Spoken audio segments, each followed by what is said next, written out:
Well, criminal gangs are here to stay, according to a report by the Prime Minister's Chief Science Advisor. That's unless politicians can put aside their tough-on-crime rhetoric and agree to change their approach.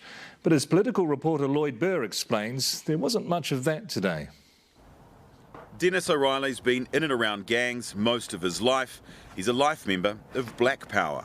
I'm no saint by any means, and I took part in a fair bit of that gang life. He's a community advocate now, even has a master's in social practice, but keeps an eye on what's happening in the gang world.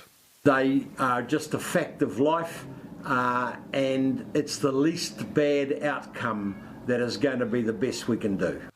He was one of the contributors to this report, ordered by former Prime Minister Jacinda Ardern into gang harm.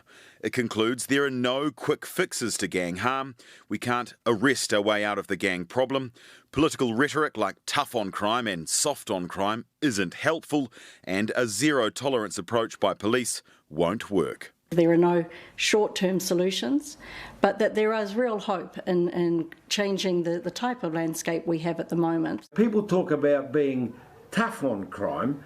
I actually think the current Commissioner is being smart on crime, and what I hear the former dog handler proposing is, in my view, dumb on crime. That former dog handler is Mark Mitchell, seen here in 1996. He's now National's police spokesperson.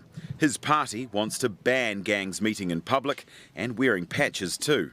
Gangs are not nice people. They want all the rights of being Kiwis, but they're not prepared to take the responsibilities of being Kiwis. They peddle in misery and cause suffering to many families up and down this country of ours. The report recommends a stronger focus on prevention and early intervention, expanded violence reduction and addiction services, more prison rehabilitation programs, and a health approach instead of a solely law and order approach.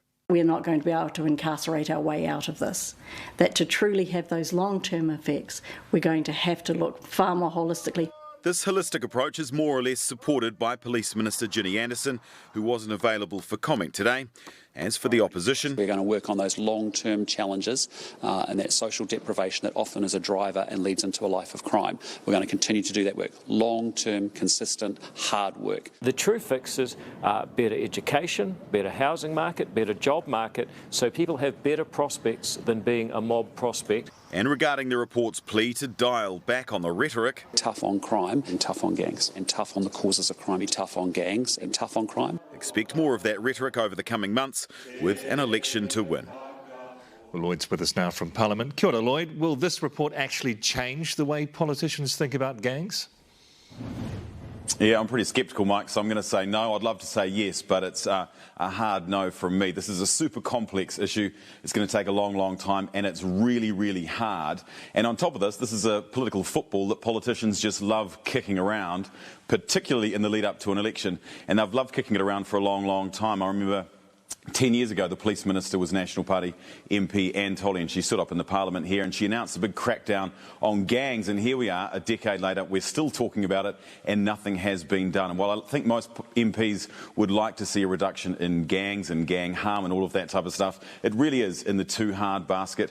It's just much easier for them to talk about it than actually solve it. Lloyd, tēnā koe.